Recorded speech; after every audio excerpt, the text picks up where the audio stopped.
we go again. I'm sure you're all familiar with Indiegogo. It's a crowdsourcing platform that allows people to raise money for independent productions. This is Joel Gershon. He's an American filmmaker with a very interesting indie film project.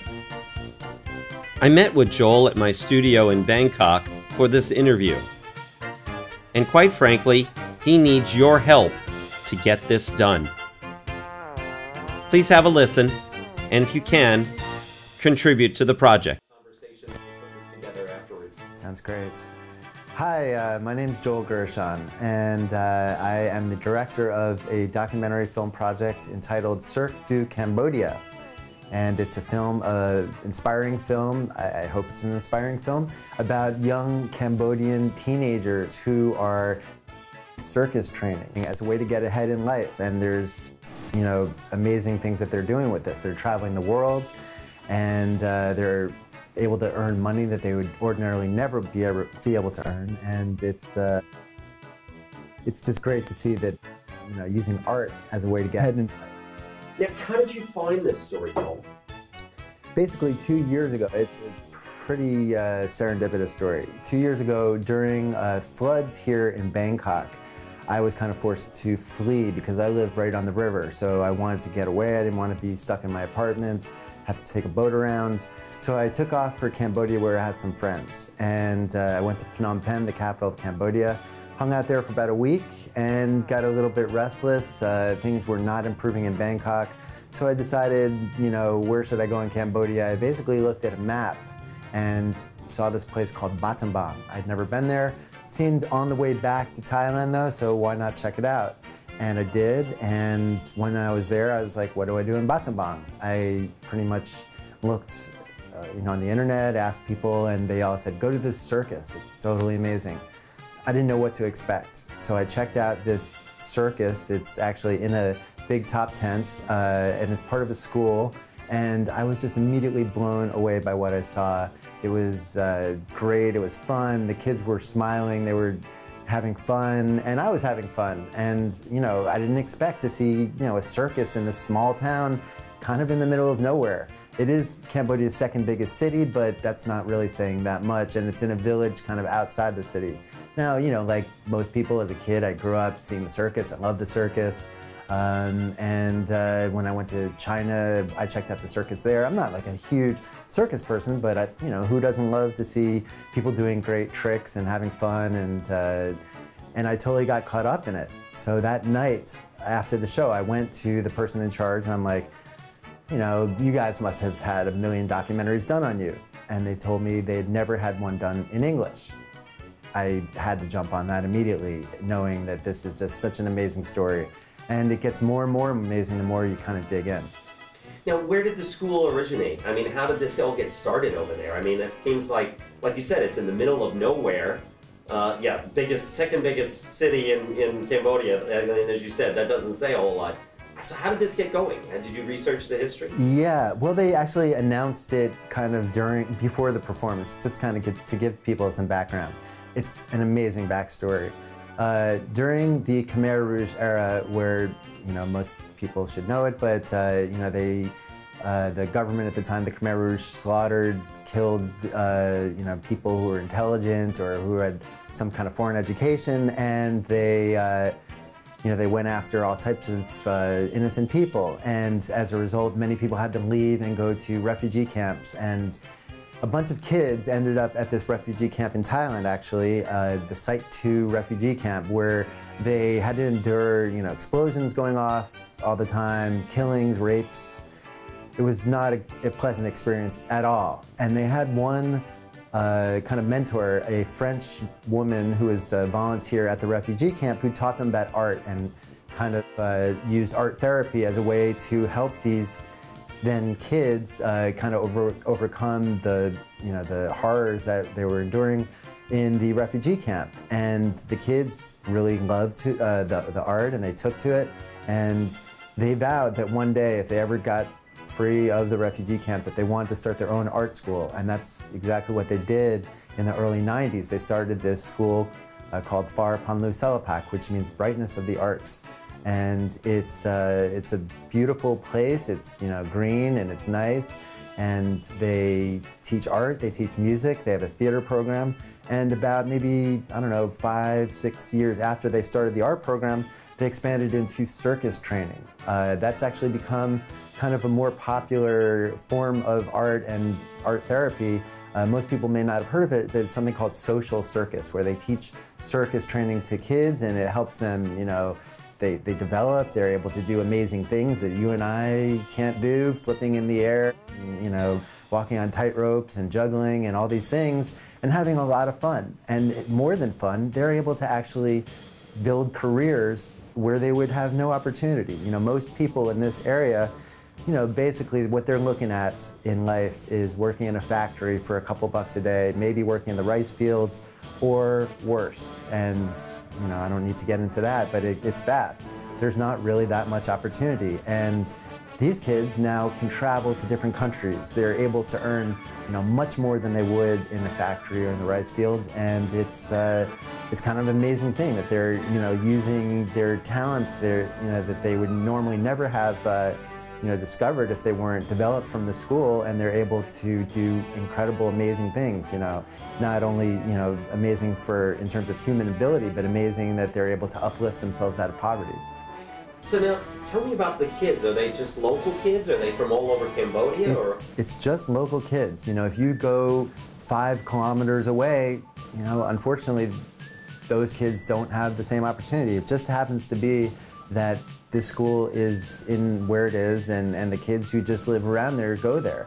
And one of the things that I hope to achieve with this film is to show many more of these schools could be built and could have an amazing effect on youth who don't have much opportunity. So it just happened to be in one place. They do have a lot of international support.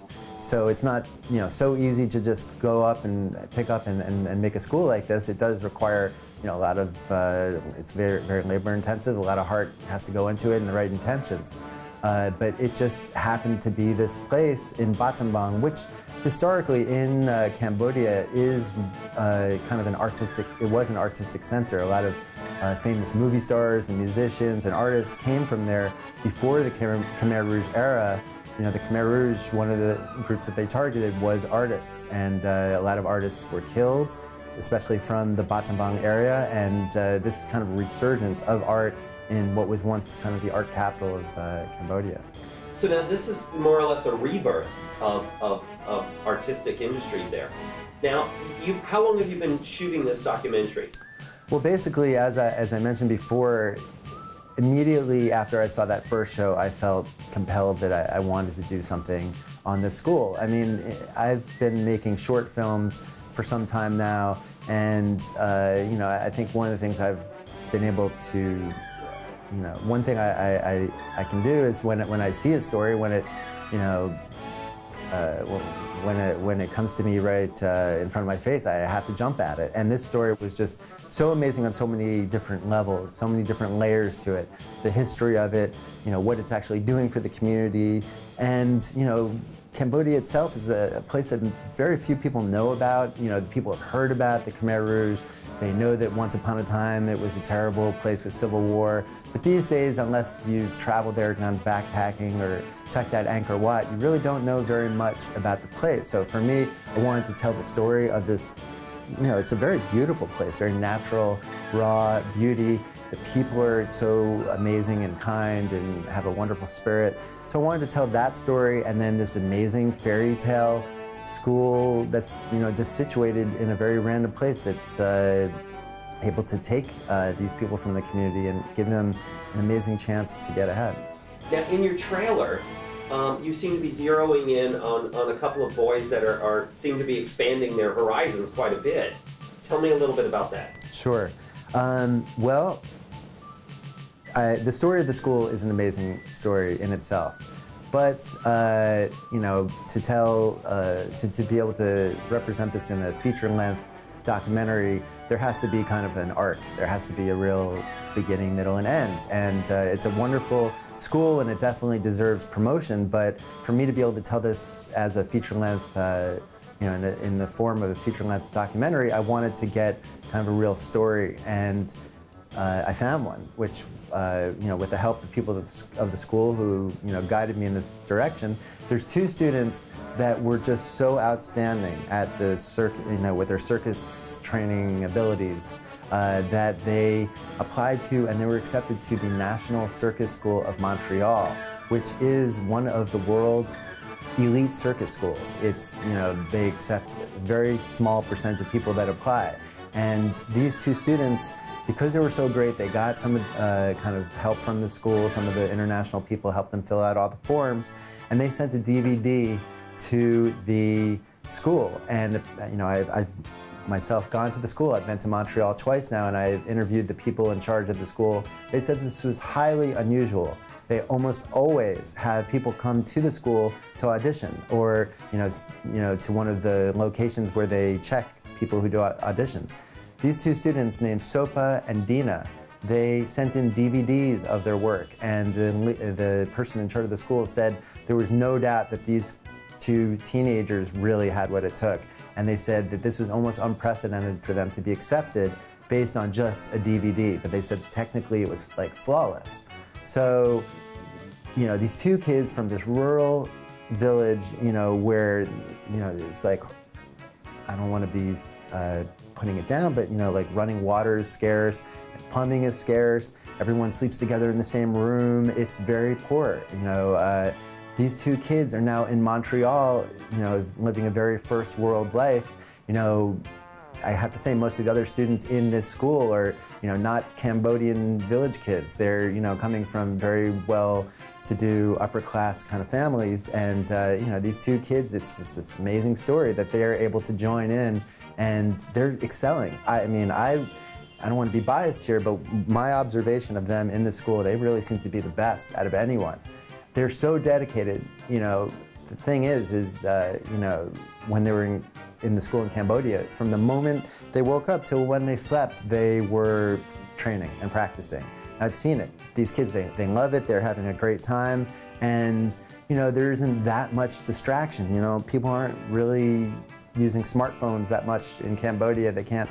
You know, some people are, but you know, these kids, for example, are not, and you know, they're not being distracted with that. They're not being distracted with you know, all the first world distractions that we have. So they totally concentrated on their practice. They got to be amazing, and now they're in Montreal, trying to take it to the next level. They dream of possibly working with Cirque du Soleil, and you know, they told me that, and I thought to myself, you know, that sounds to me to be a great arc for this story. Why don't I go ahead and send the video of Sopa and Dina to Cirque du Soleil just to see what they think about it. You know, I didn't know what to expect. I kind of thought maybe Cirque du Soleil wouldn't get back to me. Cirque du Soleil is huge. I'm just a small documentary filmmaker. There are so many things being made about it. But they got back to me, and they were like, this is an amazing story. And you know, these two students, they really have what it takes. So they allowed me to interview a talent scout for Cirque du Soleil. She told me, you know, she hopes to see them at Cirque du Soleil. That's how amazing it is. You know, they were fully positive about it, and they let me actually shoot in Cirque du Soleil in their headquarters for a couple of days, you know, just so I can get some context, and also ask them questions about, you know, what it takes to get to that level at Cirque du Soleil to become one of their performers. So now you've reached out in order to try and get this finished and get this promoted using crowdfunding. Let's talk a little bit about that. How is that going, and what do you ultimately hope to achieve with that? Sure. Well, this is the first time I've ever tried crowdfunding, and it's been, well, it's not over yet. We're in the middle of it. It started off very strong, and I'm going to hope it finishes very strong. Right now I'm in the middle portion where it's cooled off a bit. It's a 2-month process, and I think that's to be expected. But you know, this is totally independent at the moment. I wouldn't mind if some production company wanted to get involved, but basically I need to get funds. It's been a passion project. I've been pretty much funding the whole thing myself. I've had a lot of key help from people, but it's been me that's been funding this thing, and I, can't quite fund it myself forever. Not if I want to make the film that I think this should be, which is just visually stunning, being able to be filming in Montreal and Cambodia. And there's actually other locations I'd like to film in. There's a couple of students that actually have gone to France that I've even mentioned in the trailer. One of these students is deaf, cannot hear, and he's he's a circus performer. He apparently knows when to move and when to do his thing by feeling vibrations in the ground. Now that's not even mentioned in the trailer. That's an amazing part of the story that people don't even know about yet. But yeah, I want to be able to try to get to France and film those two students who kind of had their own little journey that they've been going on.